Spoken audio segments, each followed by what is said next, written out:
Shalom saudara, kita akan belajar bersama-sama mengenai kebenaran firman Tuhan tentang kenaikan Tuhan Yesus ke surga. Sesungguhnya kita berada dalam minggu-minggu untuk memperingati kenaikan Tuhan Yesus tersebut. Dan saya mengajak kita untuk membuka Alkitab bersama-sama, mengenang peristiwa itu yang ada di dalam Kisah Para Rasul, pasal 1, ayat 1, ayat 6, sampai ayat yang ke-11. Coba buka Alkitab saudara, dalam Kisah Rasul 1 ayat 6 sampai ayat yang ke-11. Mari kita baca bersama-sama. Maka bertanyalah mereka yang berkumpul di situ, Tuhan, maukah engkau pada masa ini memulihkan kerajaan bagi Israel? Jawabnya, engkau tidak perlu mengetahui masa dan waktu yang ditetapkan Bapa sendiri menurut kuasanya. Tetapi kamu akan menerima apa saudara? Kuasa. Kalau Roh Kudus turun ke atas kamu, dan kamu akan menjadi saksiku di Yerusalem dan di seluruh Yudea dan Samaria dan sampai ke ujung bumi. Sesudah ia mengatakan demikian, terangkatlah ia disaksikan oleh mereka, dan awan menutupnya dari pandangan mereka. Ketika mereka sedang menatap ke langit, waktu ia naik itu, tiba-tiba berdirilah dua orang yang berpakaian putih dekat mereka, dan berkata kepada mereka, hai orang-orang Galilea, mengapakah kamu berdiri melihat ke langit?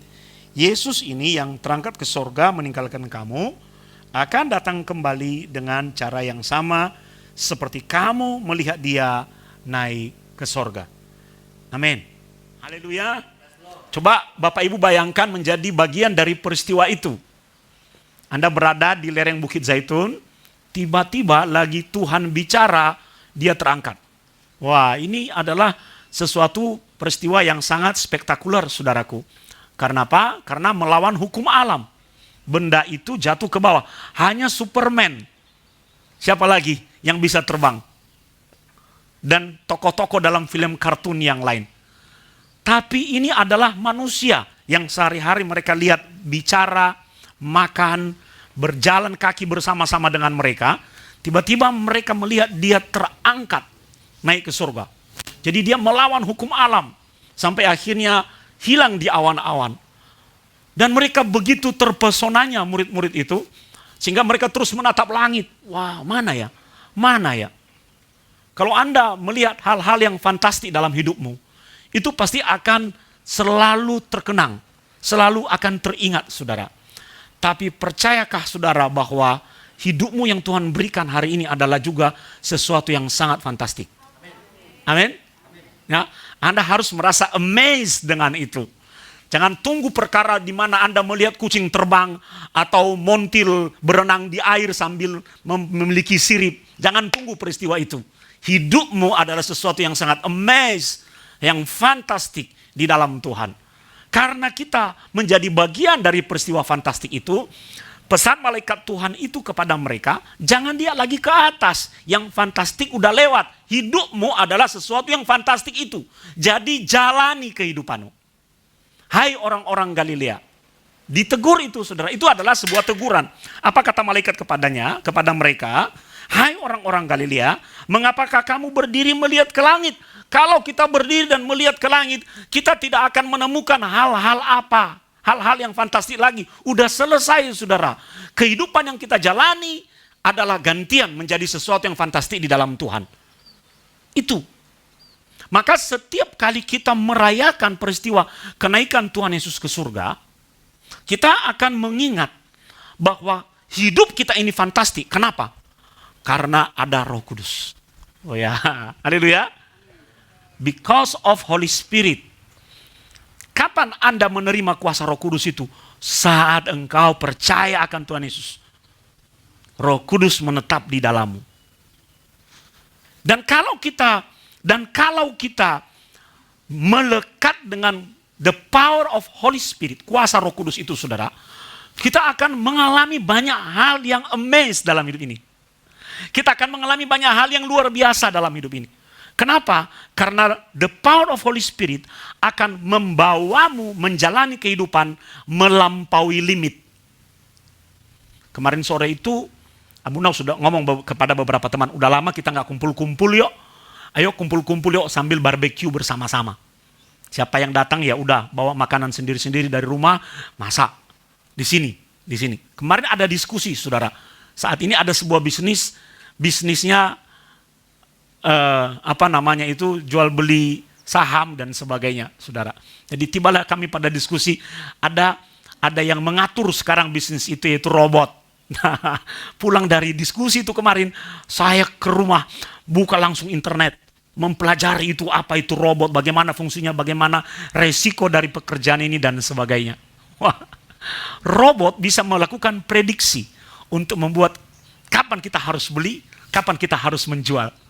Hebat ya, bisnis ini ya, luar biasa loh, saudara. Tapi saya mau beritahu kepada saudara, bahwa lebih dari apa yang dilakukan oleh robot dalam bisnis yang paling menjanjikan apapun. Kalau Bapak Ibu memiliki the power of Holy Spirit di dalam hidupmu, maka hidupmu itu akan dituntun, kalau robot kan dituntun oleh mesin, oleh kode biner. Tapi kalau kehidupan kita dituntun oleh kuasa Roh Kudus, kita memang tidak bisa tahu dan kita tidak bisa memprediksikan apa yang ada di depan. Saat kita menjalaninya, saat kita tiba di titik itu, hikmat Tuhan akan dinyatakan kepada kita. Haleluya. Kemarin itu saya mikir-mikir, saya punya sebuah software yang bisa memprediksi harga saham. Atau bisa memprediksi misalnya warna baju kita ini, minggu depan itu mayoritas pakai warna apa. Bisa, saudara. Bisa. Dan itu akurat, 95%. Wow. Tapi kalau kita punya kuasa Roh Kudus, itu jauh melebihi alat. Itu yang Tuhan ingatkan kepada kita. Di atas segala kemampuanmu, ability-mu, keterampilanmu, kehebatanmu, kepintaranmu, ada kuasa Roh Kudus. Makanya dalam menjalani kehidupan ini, kita tidak boleh menyerah terhadap situasi kita. Itu yang harus kita ingat, saudaraku, Bapak Ibu, bahwa ada kuasa Roh Kudus di dunia ini. Selama Tuhan Yesus bersama-sama dengan murid-murid, kuasa Roh Kudus itu hanya melekat di dalam dirinya. Dan dia memberikan secara terbatas kepada murid-muridnya. Ingat, ketika Yesus mengutus murid-muridnya pergi berdoa bagi orang-orang sakit, dia menghembusi mereka. Terbatas. Tapi setelah Tuhan Yesus naik ke surga, apa yang terjadi kemudian? The power of Holy Spirit menjadi milik setiap orang percaya. Milik Abuna, milik saudara, milik Anda yang berada di rumah. Milikmu dan hakmu sebagai anak Tuhan. Maka ketika kita melekat pada kuasa Roh Kudus, itu pribadi ya saudara. Bukan roh, tapi pribadi. Ketika kita melekat pada kuasa Roh Kudus, maka dia akan bermanifestasi di dalam diri kita. Itu sebabnya malaikat menegur mereka, jangan lihat lagi ke atas. Kuasa yang sama yang ada di dalam diri Tuhan itu ada di dalam dirimu. Di dalam dirimu, saudara. Makanya apa-apa kalau mau melakukan sesuatu, langkah pertamamu itu berdoa dulu. Bukan kalkulasimu dulu. Berdoa dulu. Haleluya. Ya. Itu loh. Apapun yang Anda mau putuskan, berdoa dulu. Yesus naik ke surga, memberitahu dan mengingatkan kita. Di dalam dirimu ada Roh Kudus yang siap 24 jam menolongmu. Anda tahu yang disebut sebagai penolong itu, saudara, lebih kuat dari yang ditolong. Mengapa istri disebut sebagai penolong bagi suaminya? Karena memang dari sono, istri adalah orang yang lebih kuat daripada suami. Betul ya? Jadi kalau Anda mengabaikan istrimu, Anda mengabaikan penolongmu. Anda mungkin merasa kuat, aku iso. Tidak bisa. Karena hukumnya istri adalah penolong. Lah istriku merongrong aku, Pak Sony. Ya ubahlah sebagai penolong. Penolong itu selalu lebih kuat daripada yang ditolong. Maka ketika dikatakan Roh Kudus ada di dalam dirimu sebagai penolong, berarti kita sadar bahwa diri kita ini lemah. Tidak bisa dengan kekuatan diri kita sendiri. Diri kita ini terbatas. Diri kita ini memiliki titik-titik di mana kita tidak bisa lagi bergerak melampauinya. Maka Tuhan memberikan kepada kita penolong. Beberapa hari yang lalu ada eh, orang, bukan jemaat kita, telepon saya, Abuna masih ingat saya? Wah, saya nggak ingat lah. Orang itu cenderung begitu ya, kalau terima telepon ya, nomornya juga tidak tercatat di HP. Abuna masih ingat saya? Ya nggak ingat lah. Saya nggak ingat. Perkenalkan diri, shalom. Misalnya kalau saya telepon orang yang belum kenal atau saya merasa bahwa nomor saya tidak ada di dalam HP-nya. Shalom, ini Pak Sony. Atau ini Abuna Sony. Jadi perkenalkan dulu dirimu. Dia memulai narasi dengan berkata, shalom, Abuna ingat saya. Ya nggak ingat lah. Kamu siapa? Saya bilang. Saya tidak tahu. Nomormu juga tidak tercatat di sini. Bapak pernah mendoakan saya. Oh ya, puji Tuhan. Saya bilang, ada berita sukacita apa? Oh, kalau orang sudah telepon begitu, hati saya berkobar-kobar di sini. Langsung saya tanya, ada berita sukacita apa? Pak, hidup saya sekarang mengalami pemulihan. Saya mengalami pembalikan keadaan yang luar biasa. Setelah Bapak mendoakan saya meresponnya, dan saya percaya itu semua karena kuasa Roh Kudus yang bekerja di dalam diri saya. Haleluya. Coba kalau Anda tidak hanya mendengar pengalaman itu, tapi Anda mengalaminya. Beda kan? Kalau mendengar pengalaman orang dan mengalami sendiri. Leader-leader G2CC itu selalu sudah tahu, saudara. Kalau Abuna udah posting every day with miracle, berarti ada sesuatu yang amaze yang sedang saya alami. Atau barusan saya alami. Mereka sudah tahu. Lalu mereka serentak semua, amin. Saat itu saya berdoa agar apa yang saya alami juga turun dalam kehidupan mereka. Haleluya, saudara. Ya. Kita seringkali terkagum. Wow, pekerjaan Tuhan di dalam diri orang itu luar biasa ya. Tapi harusnya kita mengalaminya. Dan itulah yang membuat kita terkagum. Yesus naik ke surga memberitahu kepada kita semua, saudara.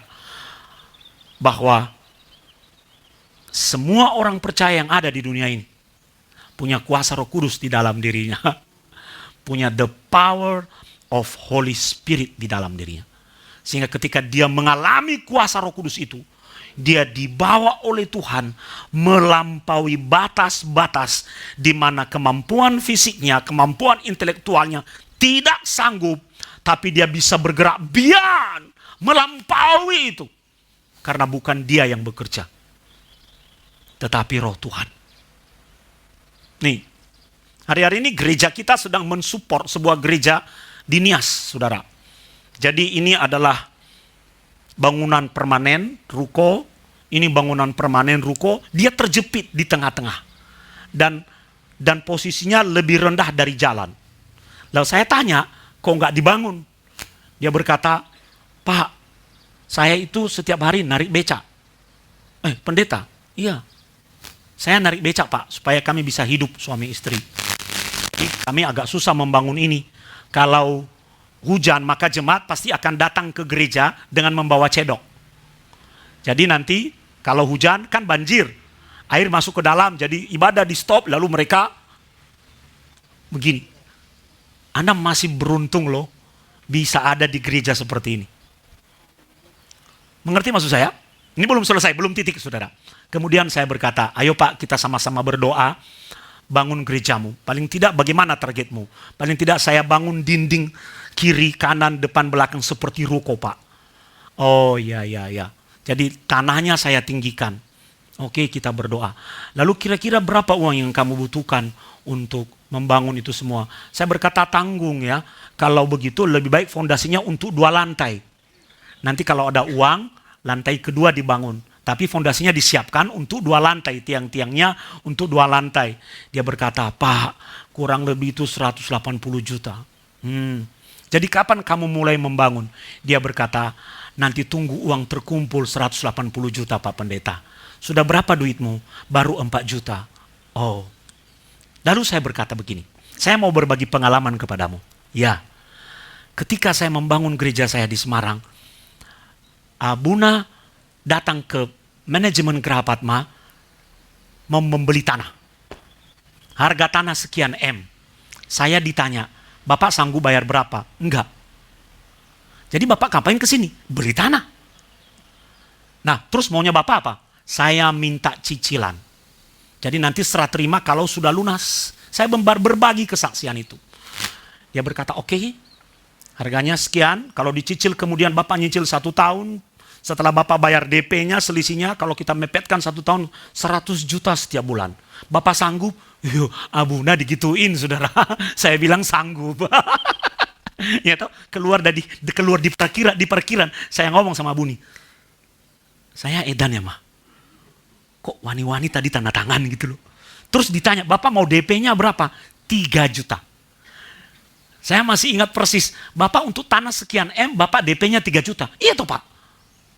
Saya punya kuasa Roh Kudus, saya bilang begitu. Dan itu terus terjadi sampai 6 bulan, Abuna bisa lunasin 100 juta, 100 juta, 100 juta, 100 juta, 100 juta. Bulan ke-7 sudah nggak ada duit. Abuna sudah mulai mikir menjual mobil Innova. Iya toh? Pendetanya harus korban dulu, saya bilang. Baru nanti Tuhan akan lihat bagaimana orang lain berkorban. Kadang-kadang kebalik di dunia sekarang. Jemaat yang suruh berkorban, pendetanya nggak korban-korban. Saya bilang, kita jual. Kita masih punya motor, naik motor. Kita jual. Di tengah-tengah itu loh saudara, the power of Holy Spirit. Saya mau merimain kita semua, sambil bersaksi kepada orang ini. Ada ibu-ibu itu. Dia itu, wah, modelnya Pak Gun ini tahu orang itu di Semarang. Ya toh?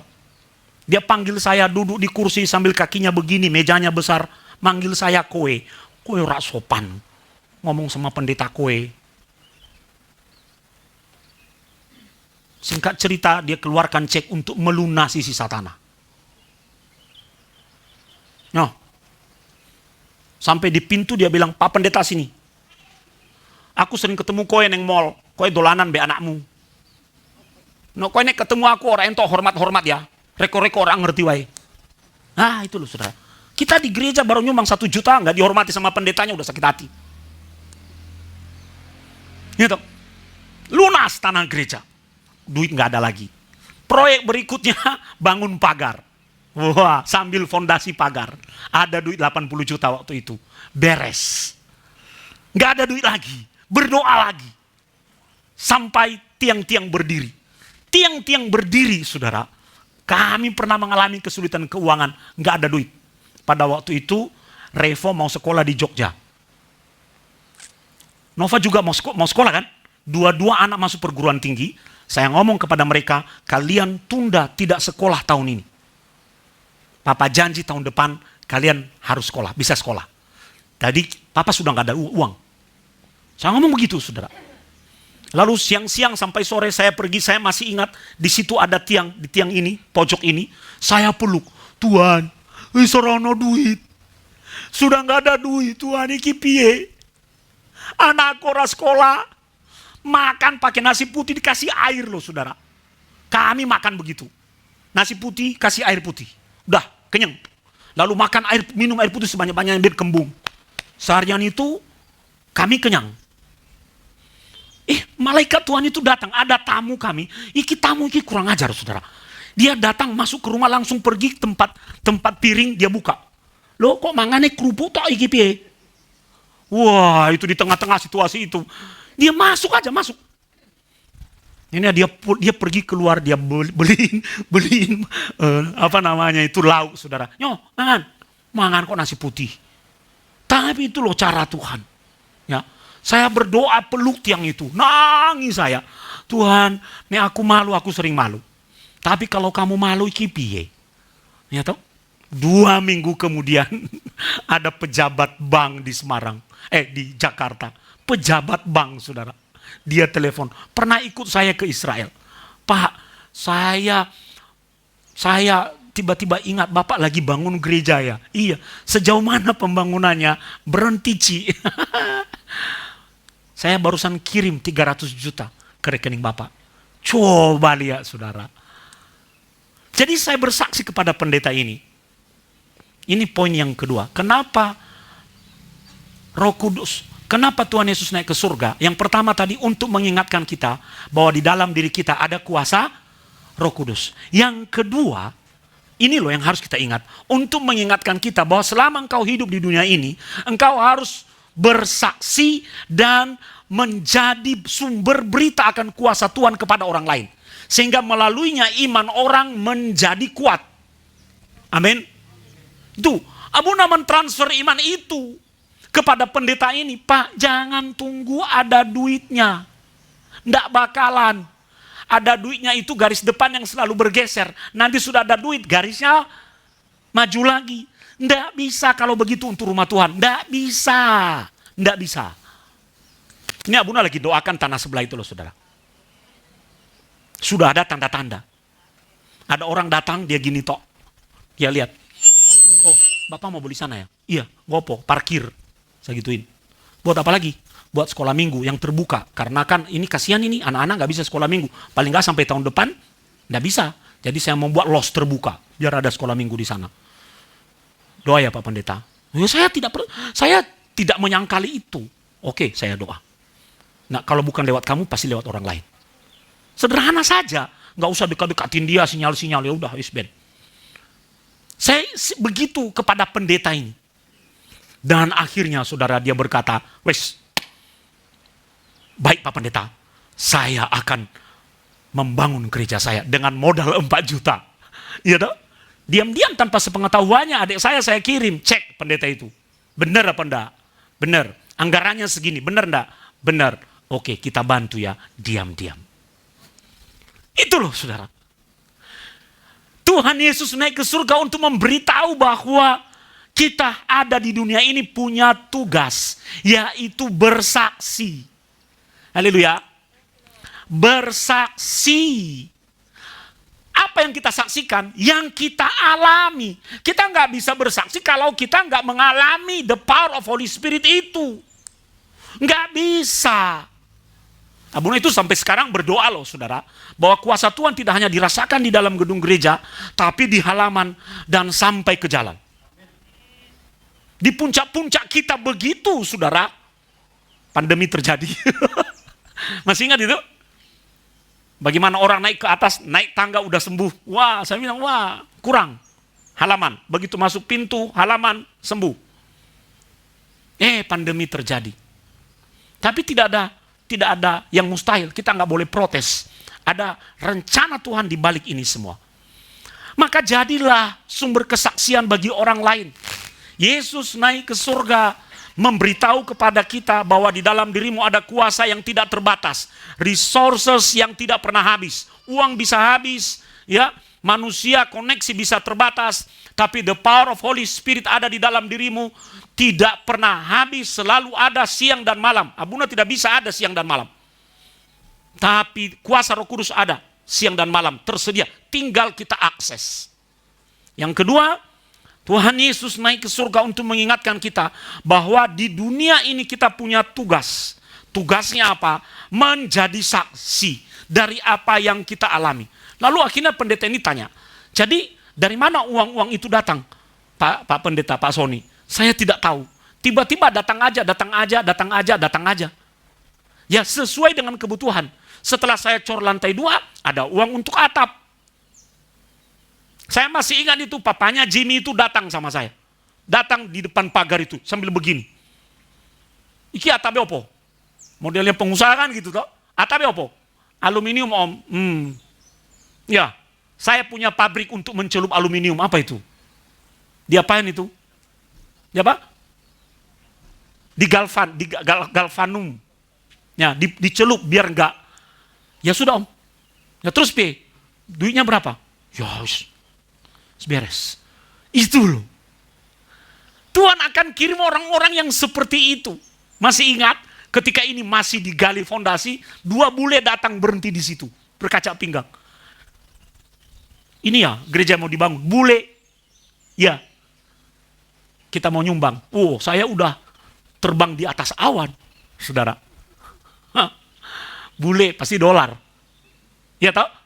Saya pendeta juga manusia. Tapi dia berkata, tidak, saya nyumbang keramik untuk toilet. Itu sumbangan pertama. Jadi saya membesarkan hati pendeta ini, Pak, jangan berkecil hati. Kita punya Tuhan. Amin. Bapak Ibu punya pergumulan apapun, jangan berkecil hati. Jangan izinkan situasi yang mengendalikanmu. Tapi kita yang mengendalikan situasi karena Tuhan menyertai kita. Kita jadi membangun harapan kita. Membangun harapan orang lain. Jangan pernah mentransfer kepada orang lain keluhanmu, kepahitanmu, toksikmu.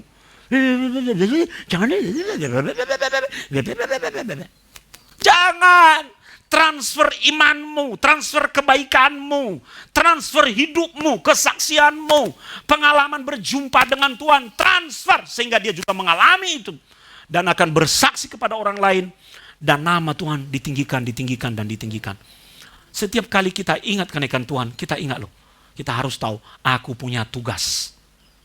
Aku punya tugas. Ngapain? Bersaksi.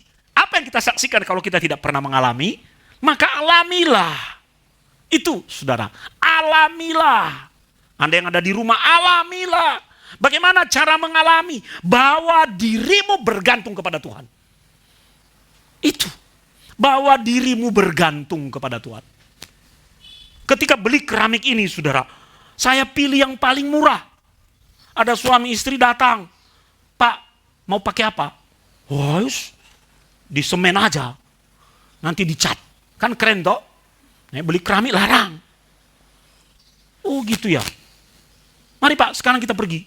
Ternyata di Semarang ini ada gudang besar yang menjual benda seperti ini, saudara. Saya baru tahu di Puri. Saya baru tahu di kawasan itu. Dari India. Jadi barang-barang impor semuanya. Akhirnya dia berkata, Pak Sony keliling, pilih yang paling Bapak suka. Ya saya tahu diri lah. Apalagi waktu itu lagi membicarakan marmer di mimbar. Saya tahu diri, saya pilih yang paling murah. Saya bilang ini cocok. Dia berkata, jelek Pak. Lah sing api yang mana Ci? Saya bilang, wih, kayak api loh Pak. Saya lihat harganya, yang paling mahal di gudang itu. Saya diam. Larang nih. Tapi itulah kuasa Tuhan. Dia berkata, enggak, kita beli ini. Untuk mimbar beli yang ini. Kalau untuk yang lain-lain nanti beli yang level ini. Dia yang memutuskan sendiri. Maka ketika kita melibatkan Roh Kudus dalam diri kita, bagian kita sebenarnya hanya menjalani kok saudara. Dan menikmati apa yang Tuhan beri. Haleluya. Ya, Henry itu bisnis jualan mobil. Ya toh? Nanti ketika Roh Kudus menuntunmu, dia akan pertemukan kamu dengan orang-orang yang akan bertransaksi bisnis denganmu yang menurutmu tidak mungkin, tapi tidak ada yang mustahil. Sesuatu akan terjadi. Dan banyak loh, sebagai gembalanya pun tidak menyebut nama, anak-anak Tuhan di situ sisi mengalami lawatan dan jamahan Tuhan di dalam hidupnya. Mengalami. Bersaksi. Covid ini saudara, ada anak-anak Tuhan yang hidupnya diberkati oleh Tuhan. Saya berkata, luar biasa kamu ya. Luar biasa kamu ya. Wah, piye kok iso? Dan saya melihat bagaimana dia belajar takut akan Tuhan. Jadi kembali pada diri kita. Yesus sudah naik ke surga, udah peristiwa itu udah terjadi ribuan tahun yang lalu. Jangan lihat langit lagi. Tugasmu adalah menginjak bumi dan berjalan dengan kuasa Roh Kudus. Menyaksikan setiap pengalaman di mana dia terlibat di dalam kehidupan kita. Hal sekecil apapun itu adalah campur tangan Roh Kudus. Amin. Itu dia saudara, yang terakhir. Ini dia. Ketika malaikat itu menegur murid-murid, maka malaikat itu berkata kepada mereka, hai orang-orang Galilea, mengapakah kamu berdiri melihat ke langit? Yesus ini yang terangkat ke surga meninggalkan kamu akan datang kembali dengan cara yang sama seperti kamu melihat dia naik ke surga. Apa maksud Tuhan dengan situasi ini untuk kita hari ini? Tuhan mau memberitahu kepada kita bahwa saat kita memperingati kenaikan Tuhan Yesus ke surga, Tuhan mau mengingatkan kita bahwa di dalam diri kita harus ada pengharapan mesianik. Apa itu yang disebut dengan pengharapan mesianik? Percaya bahwa Tuhan semakin dekat datangnya. Dan dia pasti akan datang. Di situ digunakan kata akan datang kembali.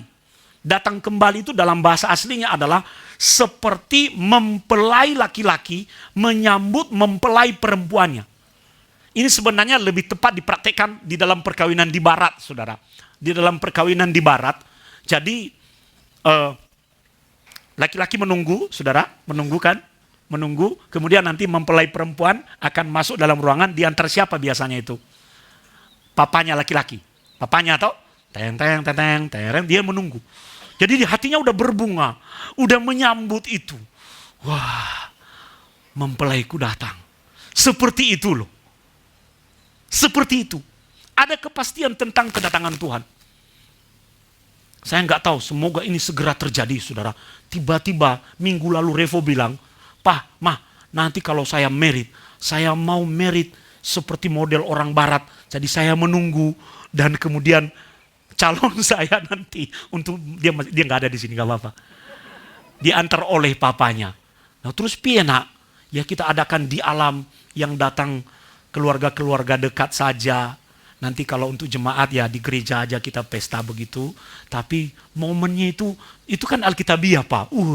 Saya berkata, calonmu siapa nak? Itu yang pertanyaan penting. Itu gampang dilakukan. Calonmu ketemu urung. Dia diam. Lah itu Pak, belum.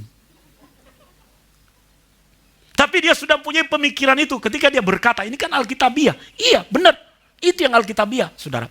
Jadi ketika seorang mempelai menunggu mempelainya yang satu datang, hatinya berbunga-bunga. Itu loh. Beruntung loh beberapa dari kita diizinkan Tuhan menginjakkan kaki di tanah suci. Perang mengerikan sekarang di sana. Belum tentu bisa datang lagi. Belum tentu bisa datang lagi. Kita menginjakkan kaki di gunung, di Bukit Zaitun, di tempat Tuhan Yesus terangkat itu. Di mana dia akan datang dan turun lagi ke bumi. Turun lagi ke bumi. Di situ. Beruntung. Abuna itu berdoa loh saudara. Biar selama saya hidup saya bisa melihat Tuhan datang. Bagaimana dengan Bapak Ibu? Ya Abuna ini ngawur yo. Ini kan kiamat, ya enggak apa-apa. Yang di dunia ini kan hanya sementara. Halo? Kadang-kadang kan kita takut membicarakan tentang hal-hal akhirat. Yang di dunia yang kelihatan ini kan sementara. Kita nggak selamanya di situ. Kadang-kadang saya ketawa sama Abu nih. Abang ini keterlaluan ya. Dia mendahului kita dulu, udah enak-enak dia. Kita masih berhadapan dengan virus corona di bumi. Masih berhadapan dengan cari makan. Dia mah udah senang-senang sama Tuhan. Itu saudara. Yesus naik untuk mengingatkan kita bahwa ada pengharapan mesianik. Apa artinya pengharapan mesianik? Tuhan akan datang. Kalau udah ketemu Tuhan buat apa yang lain? Dan yang kedua di dalam poin yang ketiga ini saudara. Yesus naik ke surga untuk memberikan kepada kita kepastian. Tuhan Yesus berkata kepada murid-murid, aku pergi ke atas itu untuk menyediakan apa? Rumah bagimu, tempat bagimu. Oh, saudaraku yang ada di rumah, perhatikan baik-baik. Ada satu kepastian di mana tujuan akhirmu bukan di dunia ini, tapi di dalam kekekalan. Itu tujuan akhirmu. Yang di dunia ini akan kita tinggalkan. Di dalam kekekalan. Kita tahu alamat kita itu kemana. Final destination kita. Kita tahu mau kemana. Ke situ. Ke situ. GPS kita itu kan saudara di bumi saat ini kan masih gini saudara. Tapi nanti akan tiba di satu titik.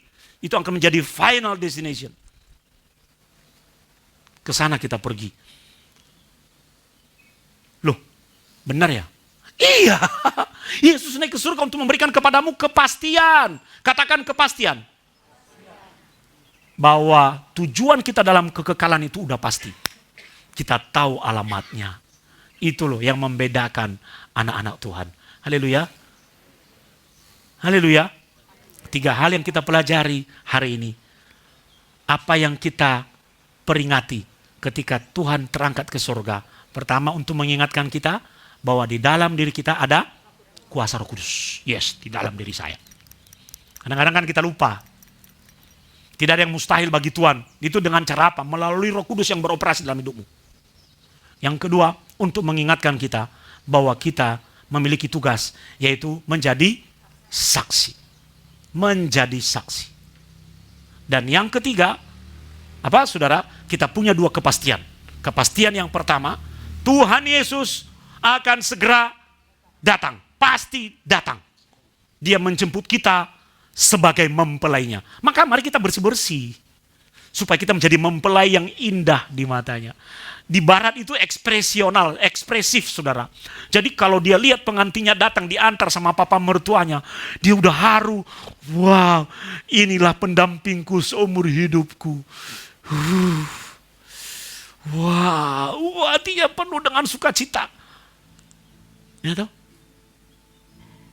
Tapi kadang-kadang saya agak bertanya-tanya loh. Udah menikah 20 tahun, begitu melihat istrinya, Tuhan Yesus. Darah Yesus. Dulu waktu pernikahan. Sekarang udah married 20 tahun, 15 tahun. Atus ngono mambu. Cinta itu harus dipertahankan, saudaraku. Dan kepastian yang kedua di poin yang ketiga. Apa? Alamat kita sudah jelas. Kekekalan. Anda harus pasti itu. Amin. Pastikan itu. Kekekalan. Haleluya. Mari bangkit berdiri.